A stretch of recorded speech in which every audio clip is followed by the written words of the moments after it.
What's up, guys? It's your boy Indigo. Welcome back to the channel. I'm back with another one, and y'all see my hoodie. Y'all been seeing my hoodie for the past few videos, and I'm finally ready to talk about this. So, grab a cold beverage, enjoy. Smash that like button, please. Smash the like button. It takes y'all 2 seconds, man. Smash the like button. One of my goals this year is to explain my excuse me, and just be on more people's recommendations list because I want to expand my channel. So subscribe, smash that like button, leave a comment.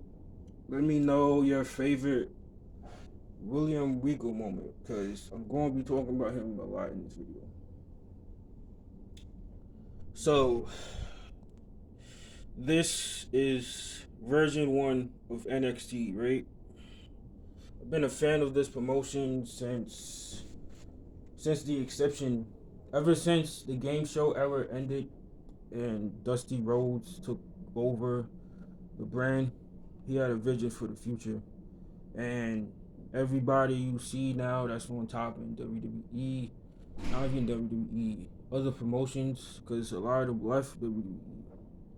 But the ones that's through there now, like Seth, Sasha, KO, Shinsuke, even though he's buried, Bobby Roode, people like that, they all came from that era.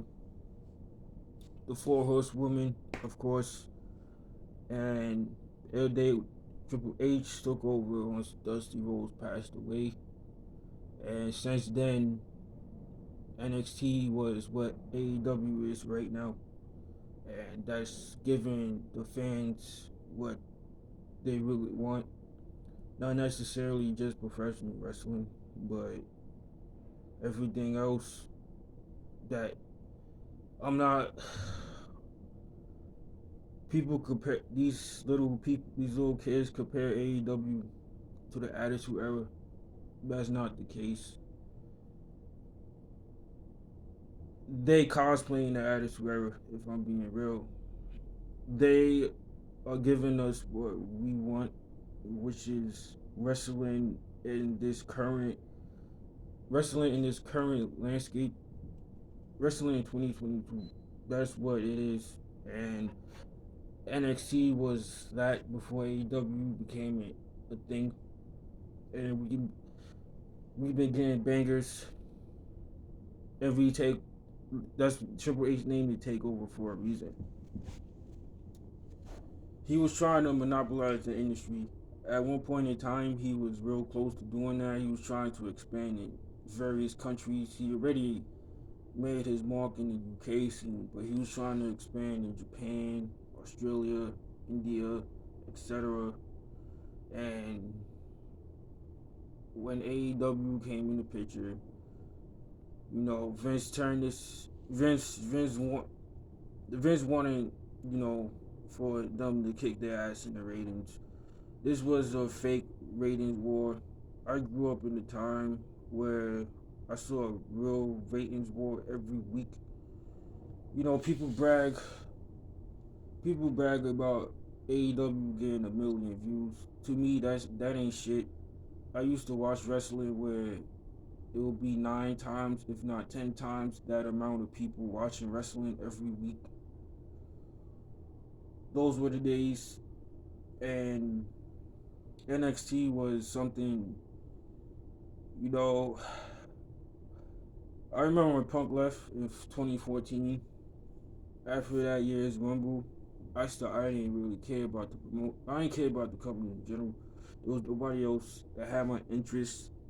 It was the Shield at the time, but the Shield was dying down. The Wyatt family, they wasn't doing much with them. Vince ain't know what to do with them creatively. And I found NXT, and I watched every episode of NXT since from 2014, right before they left the network. When they went to USA, I didn't watch it every week. It just didn't hit right. It didn't feel the same. And now we could talk about it. I believe it was last week, if I'm not mistaken, at New Year's Eve. That was like that was it for Triple H's version of NXT. And just a couple of days ago, I got well, I saw on Twitter that Vince basically released that whole staff of that era in terms of people behind the scenes. Vince let all of them go. They all gone now, except for Shawn Michaels, who's a puppet. I'm a huge fan of his work. He's one of the greatest. But now in 2022, he's a puppet. Don't know if he's going to get released or not. That's like 50-50 with me because we all know Tony Khan is a huge mark, and he will freaking be on Shawn Michaels' phone line in 3.5 if that news will or if break out this year. But there's two people that I want to talk about here most. It's in the thumbnail. Samoa Joe. He got fired twice from this company. Triple H was the person that brought him back because he knew that he was going to be AEW bound. Triple H stopped all that. He wanted him to come back in NXT. I assumed to really work as a coach if they didn't want to use him as a wrestler still, which made no sense because his match with Cross he could still go. But yeah, um, William Regal. I was a huge fan of him, especially when I was in 8th grade. This was like 2008, where he became king of the ring. He was really there, man. He was that close to becoming. They was going to give him the title, but he had drug issues and shit. His demons came caught up to him, and he you know, it didn't work out. Fast forward a few years, he gets involved with NXT, and he really became. Uh, People used to look at Triple H as a father figure. People used to say the same thing about William Regal. And y'all know how much I love Sasha Banks. I'm about to tell y'all something y'all probably don't know. William Regal is responsible for giving Sasha Banks a chance in WWE in general. Yes, Dusty Rhodes and Summer Rae, they helped further develop her idea of the boss gimmick. That goes to Dusty and Summer. But William Regal was really the person that discovered her. The promotion that she was wrestling for at the time, it's slipping my mind. It's not on the top of my head. But William Regal saw her. She was the champion at the time at that promotion, and he wanted to give her a chance. And he told Vince straight up. He told Vince straight up that if Sasha Banks doesn't cut it, you could find. He took a risk, and look at Sasha Banks now. Like, look at her. Like, she's the one of the top people in that entire company. She's the top female in that company. It's not Becky. It's not Charlotte. It's Sasha. Sasha is more, you know, she has everything above all the other horsewomen and all the women in that company. But William Regal was responsible for stuff like that. He was a real great talent scout, especially in the UK scene. Like, he knew what's up. He knew what was up.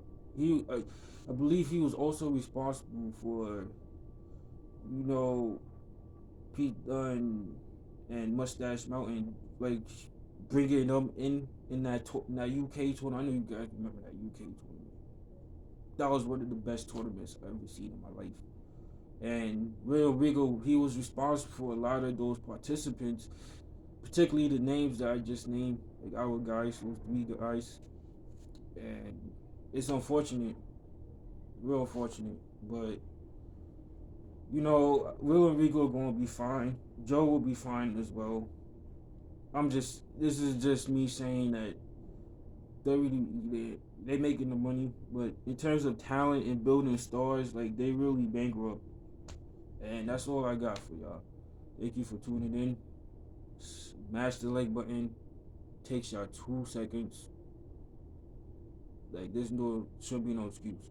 Leave a comment. Let me know your favorite William Regal moment or Samoa Joe. I'll see y'all next time. Take care. Stay safe.